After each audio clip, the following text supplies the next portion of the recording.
I'm refuting is when bosses schedule hours that just don't work. So in this article written by the New York Times editorial board, the main claim illustrated is that some companies are practicing unlawful scheduling practices that create problems for their employees. While this situation could be true in some instances, the fact is that situations arise where on-call scheduling is necessary for a company. Especially in the restaurant business, it's important to be fully staffed at all times. If an employee calls in sick, like 30 minutes before their shift, it's up to the company to find someone to cover their shift before, rush hour starts or more customers end up coming in. Although this article does make adequate points about creating a fair way of scheduling, it's almost impossible to regulate every employee and every situation where on-call scheduling is necessary.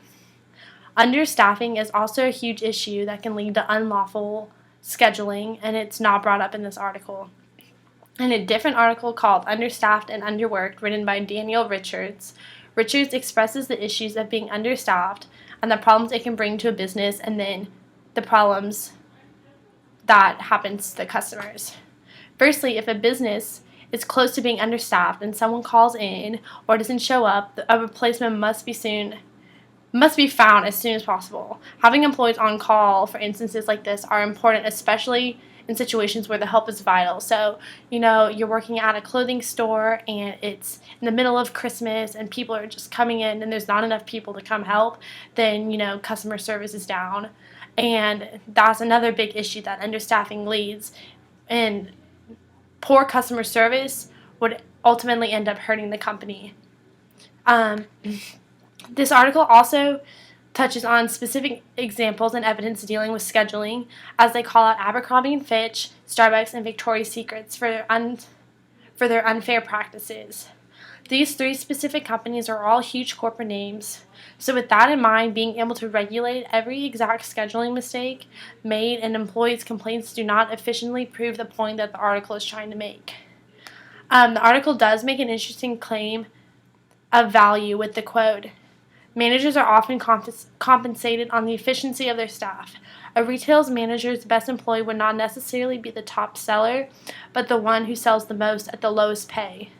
So while this quote may be accurate in the fact that that's where the most money is being made, the best employee would still be the employee who performs the best out of the company, and their pay wouldn't have anything to do with that.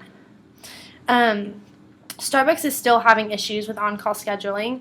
For example, in the article, Starbucks falls short after pledging better labor practices. It illustrates the problems of employees still receiving their schedules with little to no time to plan their outside lives. This article then introduces an interesting quote saying, "Bad jobs are not a cost-driven necessity, but a choice." So this quote just kind of goes into saying is that you go in knowing that when you're working for a large company, it can lead to their employees being lost in the shuffle, and their personal lives are not always the company's first priority, and that's not how the bosses run their business. And while this issue is not ideal, it's what should be expected from that kind of work environment, especially when you're dealing with the large corporate names.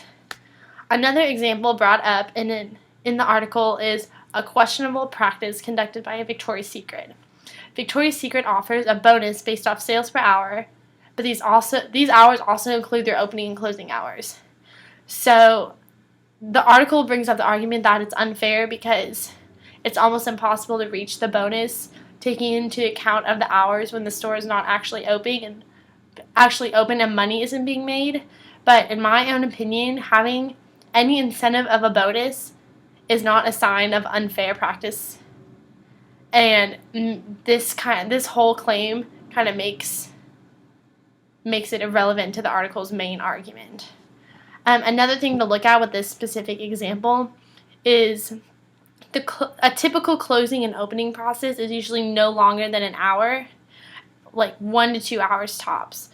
And so out of an employee's shift, if they're working a 40-hour week, then there should still be plenty of time to make sales and get that bonus throughout the day. While there are good points made in this article about bosses overscheduling and the unfair fairness of employees being on call, there's no real solution mentioned in the article. So an article called How to Tell Your Boss No Without Saying No, found from the Forbes website, creates an actual solution to the problem without just complaining about unfair hours and unfair practices. This article has ideas of ways to politely bring up your concerns to your boss. For example, one of the quotes mentioned in the article is, "Perhaps someone else could take the early shift. I've prepped the room for the last 2 hours and I'd like that extra time to do, whatever they need to do." So, and then if your boss refuses to align your workload, then a legitimate case could be made towards unlawful practices. So overall, the article, When Bosses Schedule Hours That Just Don't Work, it really does portray many good points, but their examples and points may not effectively make the best argument towards their case. So while on-call scheduling is inconvenient, it can be necessary in some cases to keep a business up and running when unexpected situations occur. You don't know when someone's going to get sick. You don't know when an emergency happens or someone's running late. And so it's important for other employees to be there, to help out when it's needed. By merely labeling it as an unlawful practice when sometimes it really is the only option, it's a little extreme, in my opinion. And a solution is companies should have regulated work schedules. And the article does make good points about ways to give employees a fair chance as they're scheduling. But the examples used in the article and the claims being made do not contribute to the general idea that the article is expressing well. Thank you.